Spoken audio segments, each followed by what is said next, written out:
Hello and welcome back to my channel Anurag law classes. हम पढ़ रहे थे KMBN 302 इनोवेशन एंड एंटरप्रेन्योरशिप और आज हम कवर करेंगे यूनिट 4।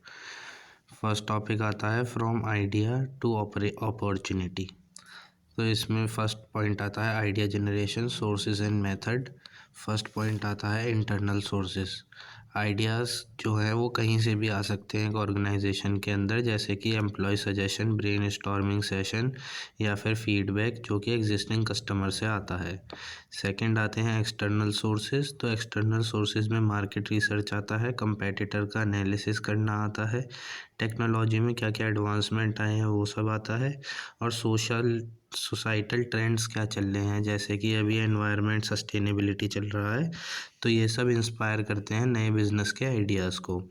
थर्ड पॉइंट आता है R&D इनोवेशन। तो कंपनीज हमेशा जनरेट करती हैं नए आइडियाज़ को जो कि उनकी रिसर्च और डेवलपमेंट एफर्ट्स को डेडिकेटेड होता है और एक्सप्लोर करते हैं नई टेक्नोलॉजीज़ और प्रोडक्ट को। फोर्थ पॉइंट आता है कस्टमर फीडबैक। तो जब हम कस्टमर की नीड्स, कंप्लेंट्स और सजेशंस को समझते हैं तो हम आइडेंटिफाई कर सकते हैं बिजनेस के लिए अपॉर्चुनिटी और एड्रेस कर सकते हैं कि मार्केट में क्या गैप है। फिफ्थ आता है ऑब्जर्विंग मार्केट ट्रेंड्स। तो हम ट्रैक रखते हैं कि कंज्यूमर बिहेवियर में क्या क्या चेंजेस आए, डेमोग्राफिक्स में क्या क्या शिफ्ट आए और इकोनॉमिक पैटर्न्स क्या चल रहे हैं, ताकि हम इनोवेटिव बिजनेस आइडियाज़ निकाल सकें। सिक्स्थ आता है नेटवर्क एंड कोलैबोरेशन। तो हम नेटवर्क एंड कोलैबोरेशन तो हम इंगेज होते हैं इंडस्ट्री एक्सपर्ट, सप्लायर्स और अदर एंटरप्रेन्योर्स के साथ जो कि आइडिया जनरेशन में और कोलैबोरेशन में मदद करते हैं। लास्ट पॉइंट आता है क्रिएटिव टेक्निक्स। तो ये एक मेथड होता है जिससे कि हम जैसे कि माइंड मैपिंग या फिर लेटरल थिंकिंग या फिर स्कैम्पर का फुल फॉर्म होता है substitute, combine, adapt, modify, put to another use, eliminate, reverse, और ये सब को हम इस्तेमाल करते हैं ब्रेनस्टॉर्म करने में और जनरेट करने में नए आइडियाज़ को। सेकंड टॉपिक आता है identification and classification of ideas. इसमें फर्स्ट पॉइंट आता है मार्केट रिसर्च। तो हम आइडेंटिफाई करते हैं एक आइडिया की वायबिलिटी को जब उसका हम डिटेल्ड मार्केट रिसर्च करते हैं, उसका हम कंज्यूमर बिहेवियर समझते हैं और एनालाइज करते हैं डिमांड को। नेक्स्ट आता है second point feasibility analysis. Feasibility analysis तो ये एक क्लासिफिकेशन, इसमें हम क्लासिफिकेशन करते हैं कि इसमें हम इवेल्युएट करते हैं कि कौन से आइडिया फीजिबल हैं, और वो आइडियाज़ को हम कुछ बेसिस पे इवेल्युएट करते हैं, जैसे कि टेक्निकल, फाइनेंशियल, ऑपरेशनल, इन सभी एस्पेक्ट पे हम इन्हें इवेल्युएट करते हैं। थर्ड आता है प्रॉब्लम सॉल्यूशन फिट। तो इसमें हम आइडियाज़ को क्लासिफाई करते हैं कि एक आइडिया कितने अच्छे से एक एग्जिस्टिंग प्रॉब्लम को सॉल्व कर सकता है। इनको हम कैटेगराइज करते हैं हाई, मीडियम या लो इम्पैक्ट सॉल्यूशंस के अंदर। फोर्थ आता है कंपेटिटिव एडवांटेज। इसमें हम इवेल्युएट करते हैं कि एक आइडिया हमें यूनिक प्रपोजिशन ला के दे एक एग्जिस्टिंग प्रोडक्ट और सर्विस के लिए मार्केट के अंदर। फिफ्थ आता है स्केलेबिलिटी। तो आइडिया को हम क्लासिफाई करते हैं उसके पोटेंशियल स्केल के अनुसार कि वो कितना अडेप्टेबल है लार्जर मार्केट के लिए या फिर नीश के लिए। सिक्स्थ आता है इनोवेशन वर्सेस इम्प्रूवमेंट। तो आइडिया को क्लासिफाई किया जा सकता है कि ये इनोवेटिव यानी कि कम्प्लीटली न्यू आइडिया है या फिर इंक्रीमेंटल जैसे कि इम्प्रूवमेंट लाते हैं किसी प्रोडक्ट के अंदर या सर्विस के अंदर। सेवेंथ और लास्ट पॉइंट आता है प्रॉफिटेबिलिटी पोटेंशियल। तो इसमें हम आइडेंटिफाई और क्लासिफाई करते हैं आइडिया को उनके प्रोजेक्टेड प्रॉफिटेबिलिटी के अनुसार। इसमें हम इनिशियल कॉस्ट को इंक्लूड करते हैं और पोटेंशियल रिटर्न ऑन इन्वेस्टमेंट को इंक्लूड करते हैं। नेक्स्ट हमारा टॉपिक आता है individual creativity, business to idea opportunity. First point आता है इसमें क्रिएटिव थिंकिंग। तो क्रिएटिविटी एक की है जिससे कि हम एक आइडिया को ट्रांसफॉर्म कर सकते हैं बिजनेस अपॉर्चुनिटी के अंदर। इसमें आउटसाइड द बॉक्स थिंकिंग की ज़रूरत होती है और और इसमें ये देखना होता है कि एक आइडिया के अंदर कितना पोटेंशियल है। सेकंड पॉइंट आता है identifying gap in the market. तो इसमें क्रिएटिव एंटरप्रेन्योर्स को हमेशा अपॉर्चुनिटीज़ ढूंढनी होती हैं और आइडेंटिफाई करनी होती हैं अनमेट डिमांड, इनएफिशिएंसीज और गैप एग्जिस्टिंग ऑफरिंग्स के अंदर। थर्ड आता है वैल्यू क्रिएशन। तो ये एक क्रिएटिव प्रोसेस है जिसमें कि फिगर आउट करना होता है कि वैल्यू को कैसे क्रिएट करेंगे हम कस्टमर के लिए, जिससे कि जो कि हमारे कंपेटिटर ने अभी तक नहीं करा है उस तरीके से, इससे कि हमारे बिजनेस को एक यूनिक अपॉर्चुनिटी मिलती है। फोर्थ पॉइंट आता है विजन एंड रिस्क टेकिंग। तो एक एंटरप्रेन्योर क्रिएटिविटी हमेशा विजन लाती है बिजनेस के लिए और विल लाती है कि हम रिस्क ले सकते हैं नई अपॉर्चुनिटीज़ के लिए। फिफ्थ आता है इनोवेशन। तो क्रिएटिविटी इनेबल्स करती है इनोवेशन के लिए, जिससे कि हम नए प्रोडक्ट और सर्विस और बिजनेस मॉडल बना सकें जो कि डिस्टरप्ट और एनहेंस कर सकता है एग्जिस्टिंग मार्केट को। सिक्स्थ आता है एडेप्टेशन ऑफ एग्जिस्टिंग आइडियाज़। तो क्रिएटिविटी कहीं से भी आ सकती है, आपको अडेप्ट करना चाहिए एग्जिस्टिंग आइडियाज़ को नए कॉन्टेक्स्ट और मार्केट्स के अंदर जो कि अभी तक एक्सप्लोर नहीं करे गए हों। लास्ट पॉइंट आता है कम्बिनेशन ऑफ आइडियाज़। तो एंटरप्रेन्योर्स को हमेशा कंबाइन करने चाहिए डिस्पैरेट आइडियाज़ और टेक्नोलॉजीज़ को, ताकि वो बिज़नेस अपॉर्चुनिटीज़ को क्रिएट कर सकें जो कि अभी तक कंसीडर नहीं करी गई हैं। नेक्स्ट हमारा टॉपिक आता है अपॉर्चुनिटी असेसमेंट। इसमें फर्स्ट पॉइंट आता है मार्केट डिमांड एनालिसिस। तो इसमें हम असेस करते हैं कि एक मार्केट में कितनी जेन्युइन डिमांड है एक प्रोडक्ट और सर्विस की, और ये हम कंज्यूमर के बिहेवियर और उनके नीड को समझकर ही करते हैं। सेकंड आता है कॉम्पेटिटिव लैंडस्केप। तो इसमें हम इवेल्युएट करते हैं कॉम्पेटिटिव एनवायरनमेंट को और आइडेंटिफाई करते हैं कि एक इस मार्केट में कितनी नई एंट्री हो सकती है या फिर मार्केट पहले से ही सैचुरेटेड है। थर्ड आता है फाइनेंशियल फीजिबिलिटी। तो इसमें हम असेस करते हैं कि पोटेंशियल प्रॉफिटेबिलिटी क्या है अपॉर्चुनिटी की, और ये हम कॉस्ट एस्टिमेशन, प्राइसिंग स्ट्रेटजीज़ और प्रोजेक्टेड रेवेन्यू के थ्रू करते हैं। फोर्थ आता है लीगल एंड रेगुलेटरी कंसिडरेशन। तो इसमें हम लीगल और रेगुलेटरी रिक्वायरमेंट्स को समझते हैं कि एक पर्टिकुलर मार्केट और इंडस्ट्री में एंट्री की क्या लीगल और रेगुलेटरी रिक्वायरमेंट्स होती हैं। फिफ्थ आता है टेक्निकल फीजिबिलिटी। तो इसमें हम एनालाइज करते हैं कि एक नेसेसरी टेक्नोलॉजी, स्किल या इंफ्रास्ट्रक्चर अवेलेबल है जिससे कि हम उस अपॉर्चुनिटी को ग्रैब कर सकें। सिक्स्थ आता है मार्केट एंट्री बैरियर्स। तो इसमें हम आइडेंटिफाई करते हैं बैरियर्स टू एंट्री क्या क्या हैं, जैसे कि high capital requirement, economies of scale या फिर गवर्नमेंट रेगुलेशन जो कि सक्सेस में बाधा लाते हैं। सेवेंथ आता है रिस्क एनालिसिस। तो हम इवेलुएट करते हैं पोटेंशियल रिस्क को जो कि एसोसिएटेड होता है अपॉर्चुनिटी से। इसमें मार्केट रिस्क आता है, फाइनेंशियल रिस्क आता है, ऑपरेशनल रिस्क आता है और एनवायरमेंटल रिस्क आता है। नेक्स्ट हमारा टॉपिक है process of new venture and it's challenges. First point है इसमें आइडिया वैलिडेशन। तो ये फर्स्ट स्टेज है जिसमें कि हम वैलिडेट करते हैं एक आइडिया को कस्टमर के फीडबैक के थ्रू, प्रोटोटाइपिंग के थ्रू और पायलट टेस्टिंग के थ्रू जब हम फुल फ्लैज वेंचर लॉन्च करने से पहले। सेकंड आता है बिजनेस प्लान डेवलपमेंट। तो एक कॉम्प्रिहेंसिव बिजनेस प्लान जो है आउटलाइन करता है विजन, मिशन, गोल्स, टारगेट और ऑडियंस, मार्केट स्ट्रेटेजी और फाइनेंशियल प्रोजेक्शंस को। Legal formation. तो इसमें हम सेटअप करते हैं लीगल स्ट्रक्चर को एक बिज़नेस का, जैसे कि रजिस्टर करना अपने सोल प्रोप्राइटरशिप को, पार्टनरशिप को या कॉरपोरेशन को। फोर्थ आता है फाइनेंसिंग द वेंचर। तो इसमें हम कैपिटल रेज करते हैं पर्सनल सेविंग्स के थ्रू, लोन के थ्रू या एक्सटर्नल इन्वेस्टर के थ्रू जो हमें फंड प्रोवाइड करते हैं बिजनेस ऑपरेशन के लिए। फिफ्थ आता है मार्केट पेनिट्रेशन। तो इसमें हम स्ट्रेटजीज़ को इम्प्लीमेंट करते हैं ताकि हम कस्टमर को एक्वायर कर सकें। इसमें ब्रांडिंग, प्राइसिंग, मार्केटिंग, डिस्ट्रीब्यूशन यही सब आता है।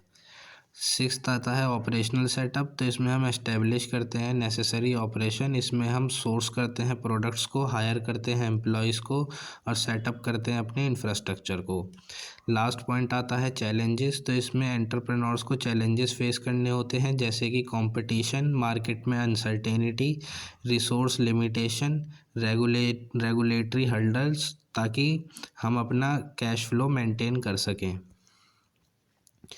नेक्स्ट हमारा टॉपिक आता है वेंचर कैपिटल। इसमें फर्स्ट पॉइंट आता है इन्वेस्टमेंट इन स्टार्टअप्स।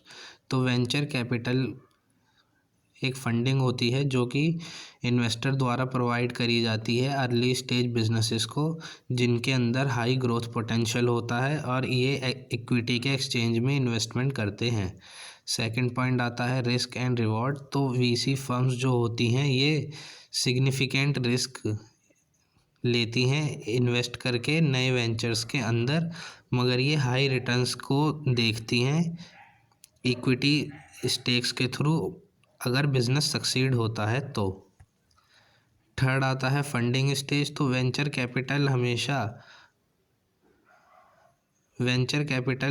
स्टेजेस में प्रोवाइड करी जाती है, जैसे कि seed funding, early stage funding, later stage funding, या और जैसे जैसे बिजनेस ग्रो होता है उन स्टेजों पे फंडिंग प्रोवाइड करी जाती है वेंचर कैपिटल के अंदर। फोर्थ पॉइंट आता है मेंटोरशिप एंड गाइडेंस। तो वीसी इन्वेस्टर ना कि कैपिटल प्रोवाइड करते हैं, मगर वो स्ट्रेटेजिक गाइडेंस, मेंटोरशिप और बिजनेस नेटवर्किंग भी प्रोवाइड करते हैं, जो कि स्टार्टअप को ग्रोथ में और ताकि वो स्टार्टअप की ग्रोथ हो सके। फिफ्थ पॉइंट आता है एग्जिट स्ट्रेटेजी। तो वेंचर कैपिटलिस्ट टिपिकली सीक करते हैं एक एग्जिट स्ट्रेटेजी, जैसे कि आईपीओ या एक्विजिशन, ताकि वो कैश आउट कर सकें अपनी इन्वेस्टमेंट को। सिक्स्थ पॉइंट आता है focus on scalability. VC investor हमेशा इंटरेस्टेड होते हैं उन बिजनेसेस के अंदर जिनको अंदर स्केलेबल मॉडल होते हैं, या फिर वो एक्सपेक्ट करते हैं कि इस बिज़नेस के अंदर रैपिड ग्रोथ है या फिर हाई रिटर्न ऑन इन्वेस्टमेंट है। लास्ट पॉइंट आता है इक्विटी ओनरशिप। तो इसमें फंडिंग के एक्सचेंज में वीसी कैपिटलिस्ट यूजली एक्वायर करते हैं इक्विटी स्टेक्स को एक बिजनेस के, जो कि उनको पार्शियल ओनरशिप प्रोवाइड करता है और डिसीजन मेकिंग पावर देता है। नेक्स्ट टॉपिक आता है हमारा एंजल इन्वेस्टिंग। फर्स्ट पॉइंट आता है इसमें प्राइवेट इन्वेस्टमेंट। एंजल इन्वेस्टमेंट वो इंडिविजुअल होते हैं जो कि कैपिटल प्रोवाइड करते हैं स्टार्टअप को या अर्ली स्टेज बिजनेसेस को, और ये भी इक्विटी लेते हैं या फिर कन्वर्टेबल डेब्ट देते हैं। सेकंड पॉइंट आता है रिस्क मिटिगेशन।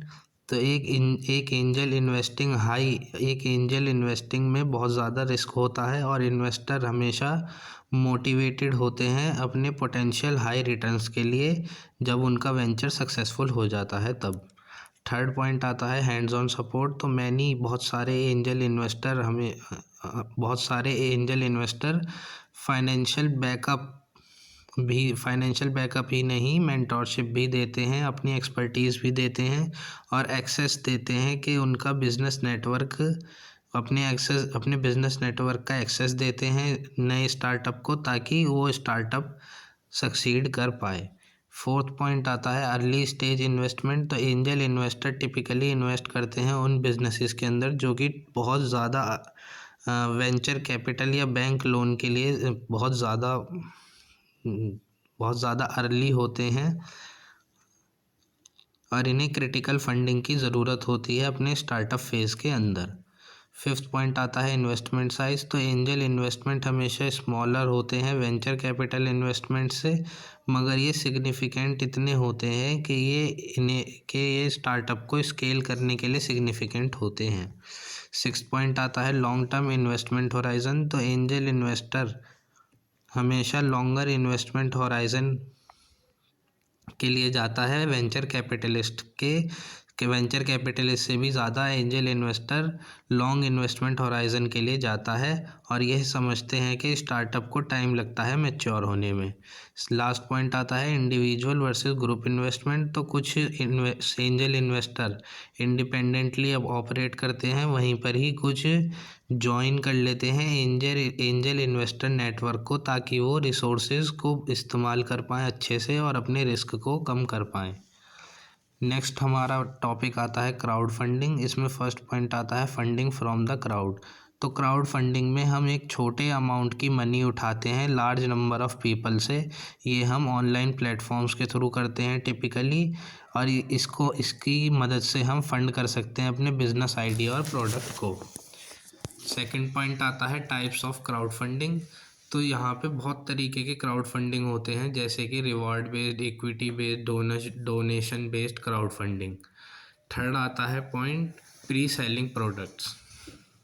जब रिवॉर्ड बेस्ड क्राउड फंडिंग में बिजनेस ऑफर करता है रिवॉर्ड्स को और प्री सेल करता है प्रोडक्ट्स को बैकर्स को, और हेल्प करता है कि मार्केट के अंदर बने रहें अपने प्रोडक्ट लॉन्च से पहले।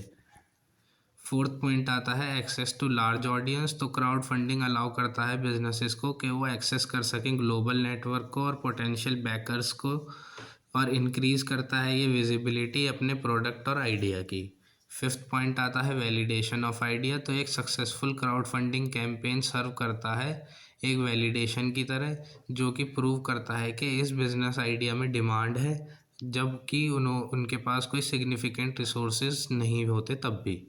सिक्स्थ पॉइंट आता है मार्केटिंग एंड प्रमोशन। तो क्राउड फंडिंग कैंपेन हमेशा फंक्शन करते हैं एक मार्केटिंग टूल की तरह। ये अवेयरनेस लेके आते हैं बिजनेस के लिए और अट्रैक्ट करते हैं अर्ली अडॉप्टर्स को।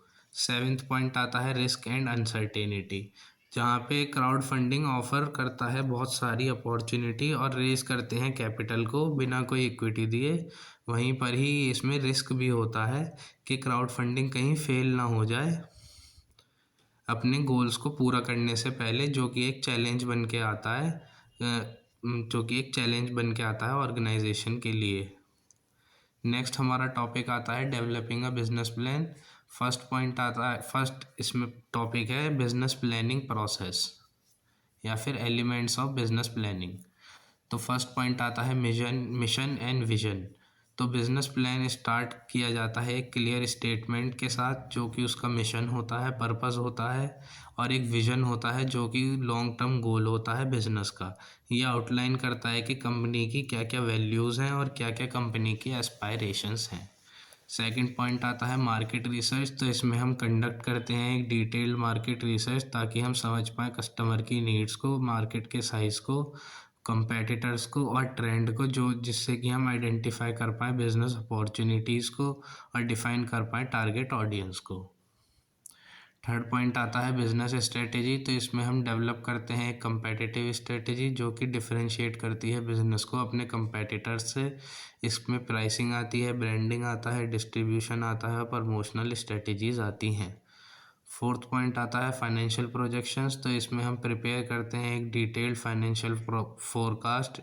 इसमें हम इनकम स्टेटमेंट्स लाते हैं, बैलेंस शीट आती है, कैश फ्लो प्रोजेक्शंस आते हैं, ब्रेक इवन एनालिसिस आता है, जिससे कि हम शो करते हैं फाइनेंशियल विजिबिलिटी अपने बिजनेस की। फिफ्थ पॉइंट आता है ऑपरेशनल प्लान। तो इसमें हम डिस्क्राइब करते हैं डे टू डे ऑपरेशन अपने बिजनेस का। इसमें प्रोडक्शन आता है, सप्लाई चेन आता है, फैसिलिटीज़ आती हैं और पर्सनल रिक्वायरमेंट्स आती हैं। सिक्स्थ पॉइंट आता है टीम एंड मैनेजमेंट। तो इसमें हम आउटलाइन करते हैं रोल्स और रेस्पॉन्सिबिलिटीज़ एक टीम को मैनेजमेंट करने की, और उनकी एक्सपर्टीज़ होती है कि वो कितना उनके पास एक्सपीरियंस होता है कि वो कंट्रीब्यूट कर सकें एक सक्सेसफुल बिजनेस के लिए। सेवेंथ पॉइंट आता है रिस्क असेसमेंट। तो इसमें हम आइडेंटिफाई करते हैं पोटेंशियल रिस्क को, जो कि अफेक्ट करता है बिजनेसेस को, जैसे कि market fluctuations, competition, operational challenges, developing strategies. इनको हम स्ट्रेटेजीज डेवलप करते हैं रिस्क को मिटिगेट करने के लिए। नेक्स्ट हमारा टॉपिक आता है प्रिपरेशन ऑफ प्रोजेक्ट प्लान। इसमें फर्स्ट पॉइंट आता है ऑब्जेक्टिव सेटिंग।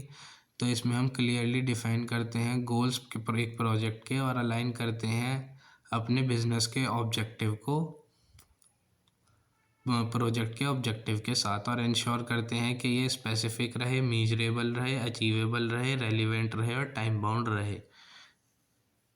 सेकंड पॉइंट आता है हमारा टाइमलाइन एंड माइलस्टोन। तो इसमें हम डेवलप करते हैं एक टाइमलाइन को जिसके अंदर की माइलस्टोन्स होते हैं जो और डिलीवरेबल्स होते हैं, ताकि हम मॉनिटर कर सकें प्रोग्रेस को और इंश्योर कर सकें कि प्रोजेक्ट हमारा ट्रैक पे है। थर्ड पॉइंट आता है रिसोर्स एलोकेशन। तो इसमें हम आइडेंटिफाई करते हैं और एलोकेट करते हैं ज़रूरी रिसोर्सेज को, जैसे कि फाइनेंशियल, ह्यूमन और टेक्नोलॉजिकल, और इनको हम एग्जीक्यूट करते हैं प्रोजेक्ट के अंदर। फोर्थ पॉइंट आता है टीम रेस्पॉन्सिबिलिटी। तो इसमें हम असाइन करते हैं टास्क और रेस्पॉन्सिबिलिटी अपने टीम मेंबर्स को और इंश्योर करते हैं कि क्लियर कम्युनिकेशन रहे, अकाउंटेबिलिटी रहे प्रोजेक्ट के अंदर। फिफ्थ पॉइंट आता है बजटिंग। तो इसमें हम एस्टिमेट करते हैं फाइनेंशियल रिक्वायरमेंट को एक प्रोजेक्ट की। इसमें कैपिटल आता है, ऑपरेटिंग कॉस्ट आता है, कंटिजेंसी फंड्स आते हैं, और ये इंश्योर करता है कि सफिशिएंट फंडिंग अवेलेबल है। सिक्स पॉइंट आता है रिस्क मैनेजमेंट। इसमें हम आइडेंटिफाई करते हैं पोटेंशियल रिस्क को, डेवलप करते हैं रिस्क मिटिगेशन स्ट्रेटजीज़ को, और प्रिपेयर करते हैं हम कंटिजेंसी प्लान को, ताकि हम डील कर पाएँ अनफोर्सिन चैलेंजेस को। लास्ट पॉइंट आता है मॉनिटरिंग एंड इवेल्युएशन। तो इसमें हम सेटअप करते हैं सिस्टम को, ताकि हम मॉनिटर कर पाएँ प्रोग्रेस एक प्रोजेक्ट की, और ट्रैक कर पाएँ आउटकम अपने ऑब्जेक्टिव्स के अगेंस्ट। और हम एडजस्टमेंट करते हैं जैसे हमें ज़रूरत होती है जैसे हमें ज़रूरत होती है उस अनुसार हम एडजस्टमेंट करते हैं अपने प्रोजेक्ट गोल्स के अनुसार। थर्ड हमारा टॉपिक आता है components of ideal business plan. First इसमें पॉइंट आता है एग्जीक्यूटिव समरी। तो एक कंसाइज ओवरव्यू होता है बिजनेस प्लान का। इसमें हम बिजनेस के आइडिया को समराइज़ करते हैं, विजन को समराइज़ करते हैं, ऑब्जेक्टिव्स को समराइज़ करते हैं, और की फाइनेंशियल प्रोजेक्शंस होते हैं जो कि अट्रैक्ट करता है इन्वेस्टर्स को और स्टेक होल्डर्स को। सेकंड पॉइंट आता है मार्केट प्लान। इसमें हम डिटेल्ड एनालिसिस करते हैं टारगेट मार्केट का। इसमें हम मार्केट साइज़ आता है, डेमोग्राफिक्स आता है, कस्टमर की क्या क्या नीड है, कॉम्पिटिटर्स कितने हैं, और यूनिक सेलिंग प्रपोजिशन यूएसपी क्या है हमारे बिजनेस का। थर्ड पॉइंट आता है फाइनेंशियल प्लान। तो इसमें डिटेल्ड फाइनेंशियल स्टेटमेंट्स होती हैं, जैसे कि projected profit and loss, balance sheet, cash flow, funding requirement, financial assumptions, जिनको हम इस्तेमाल करते हैं प्रोजेक्शंस के अंदर। फोर्थ पॉइंट आता है ऑपरेशनल प्लान। तो ये डिस्क्राइब करता है कि बिज़नेस कैसे ऑपरेट करेगा डेली बेसिस पे। इसमें हम production processes, facility, technology, supply chain management और स्टाफिंग की रिक्वायरमेंट देखते हैं। फिफ्थ पॉइंट आता है मैनेजमेंट एंड ऑर्गेनाइजेशन। तो इसमें हम ओवरव्यू करते हैं मैनेजमेंट टीम की रोल्स को, क्वालिफिकेशंस को, एक्सपीरियंस को, और इसमें हम ऑर्गेनाइजेशन के स्ट्रक्चर को देखते हैं और उसकी रिस्पॉन्सिबिलिटीज़ के साथ। सिक्स पॉइंट आता है मार्केटिंग प्लान। तो इसमें स्ट्रेटेजी को बनाया जाता है ताकि प्रमोट कर सकें और सेल कर सकें प्रोडक्ट और सर्विस को। इसमें प्राइसिंग आता है, पोजीशनिंग आता है, एडवर्टाइजिंग आता है, पब्लिक रिलेशन आता है और डिजिटल मार्केटिंग आता है। लास्ट पॉइंट आता है एग्जिट स्ट्रेटेजी। तो इसमें हम आउटलाइन करते हैं कि एक इन्वेस्टर और ओनर प्लान, ताकि एग्जिट कर सकें बिजनेस से। या तो हम एक्विजिशन के थ्रू कर सकते हैं, आईपीओ के थ्रू कर सकते हैं, या फिर कोई और स्ट्रेटेजी के थ्रू कर सकते हैं, और इसमें एक एक्सपेक्टेड टाइमलाइन होती है। फोर्थ हमारा टॉपिक आता है फीजिबिलिटी एनालिसिस। इसमें एस्पेक्ट और मेथड। फर्स्ट टॉपिक है इकोनॉमिक एनालिसिस। तो इसमें फर्स्ट पॉइंट आता है market size and growth potential. तो इसमें हम असेस करते हैं एक टारगेट मार्केट के साइज़ को, ग्रोथ रेट क्या है, एक्सपेक्टेड ग्रोथ रेट क्या है, और एक बिजनेस कैप्चर कर सकता है मार्केट शेयर को या फिर नहीं। सेकंड पॉइंट आता है कंपेटिटिव लैंडस्केप। तो इसमें हम एनालाइज करते हैं एग्जिस्टिंग कंपटीशन को, बैरियर्स टू एंट्री को, और पोटेंशियल चैलेंजेस मार्केट पेनिट्रेशन के अंदर जो आते हैं। थर्ड पॉइंट आता है इकोनॉमिक कंडीशन। तो इसमें हम इवेलुएट करते हैं मैक्रो इकोनॉमिक्स फैक्टर को, जैसे कि इन्फ्लेशन रेट, इंटरेस्ट रेट और एम्प्लॉयमेंट लेवल, जो कि अफेक्ट करता है बिजनेस के एनवायरनमेंट को। फोर्थ पॉइंट आता है कॉस्ट बेनिफिट एनालिसिस। तो इसमें हम असेस करते हैं ओवरऑल इकोनॉमिक वायबिलिटी को, जो कि वायबिलिटी को एक बिज़नेस की, और हम कंपेयर करते हैं सारे पोटेंशियल रिटर्न जो कि हमारे कॉस्ट और रिस्क को इन्वॉल्व करके होते हैं। फिफ्थ पॉइंट आता है मार्केट डिमांड एंड सप्लाई। तो इसमें हम एनालाइज करते हैं डिमांड एक प्रोडक्ट के लिए और सर्विस के लिए एक टारगेट मार्केट के अंदर और सप्लाई डायनेमिक्स के अंदर, और डिटरमाइन करते हैं पोटेंशियल सक्सेस का। सिक्स पॉइंट आता है रेवेन्यू पोटेंशियल। तो इसमें हम एस्टिमेट करते हैं पोटेंशियल रेवेन्यू स्ट्रीम एक बिजनेस के लिए कि कैसे उसकी प्रोजेक्टेड कॉस्ट और प्रॉफिटेबिलिटी अलाइन होगी। सेवेंथ पॉइंट आता है गवर्नमेंट एंड टैक्स इम्पैक्ट। तो इसमें हम समझते हैं इन्फ्लुएंस गवर्नमेंट रेगुलेशंस का, टैक्स का और सब्सिडीज़ का एक बिजनेस की फाइनेंशियल हेल्थ के ऊपर। नेक्स्ट हमारा टॉपिक है फाइनेंशियल एनालिसिस। इसमें फर्स्ट पॉइंट आता है स्टार्टअप कैपिटल रिक्वायरमेंट। इसमें हम डिटरमाइन करते हैं कि कितना हमारा कैपिटल ज़रूरी है एक बिज़नेस को स्टार्ट करने के लिए और कहाँ से वो कैपिटल हम लेके आएंगे, जैसे कि लोन्स, इक्विटी या सेविंग्स। सेकंड पॉइंट आता है ब्रेक इवन एनालिसिस। तो इसमें हम आइडेंटिफाई करते हैं एक पॉइंट जहाँ पे कि बिज़नेस कवर करता है कॉस्ट को और प्रॉफिट को बनाता है। थर्ड पॉइंट आता है प्रोजेक्टेड इनकम स्टेटमेंट। तो इसमें हम एस्टिमेट करते हैं फ्यूचर रिवेन्यू को, कॉस्ट ऑफ गुड्स सोल्ड को, ऑपरेटिंग एक्सपेंसेस को और प्रॉफिट को एक पीरियड के अंदर। फोर्थ पॉइंट आता है कैश फ्लो प्रोजेक्शन। तो इसमें हम एस्टिमेट करते हैं इनफ्लो और आउटफ्लो कैश का और इंश्योर करते हैं कि एक बिज़नेस के पास सफिशिएंट लिक्विडिटी है ऑपरेशंस के लिए। फिफ्थ पॉइंट आता है प्रॉफिटेबिलिटी एनालिसिस। तो इसमें हम असेस करते हैं पोटेंशियल एक कि वो कितना प्रॉफिट जनरेट कर पाएगा या फिर रेवेन्यू हम कितना जनरेट कर पाएगा कॉस्ट और मार्जिन्स को निकालने के बाद। सिक्स पॉइंट आता है रिटर्न ऑन इन्वेस्टमेंट। तो इसमें हम कैलकुलेट करते हैं expected return on investment investor के लिए, स्टेक होल्डर के लिए, और ये कैपिटल इन्वेस्टेड और प्रोजेक्टेड प्रॉफिट के ऊपर बेस्ड होता है। सेवेंथ पॉइंट आता है फंडिंग रिक्वायरमेंट्स। तो इसमें हम डिटरमाइन करते हैं कि फाइनेंशियल अमाउंट कितना ज़रूरी है और कॉस्ट ऑफ कैपिटल क्या है और टाइप्स ऑफ फंडिंग क्या क्या है, जैसे कि इक्विटी, डेब्ट और ग्रांट्स।